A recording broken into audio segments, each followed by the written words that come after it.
history.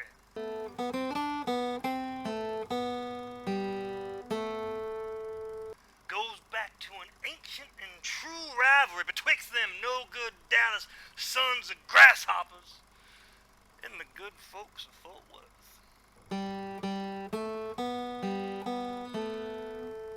You see, them Dallas folks like to call us a sleepy little village. So sleepy that a panther came to downtown, slept the night, and nobody noticed.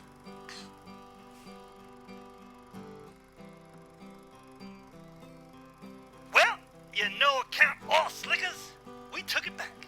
And the panther has been our city mascot ever since.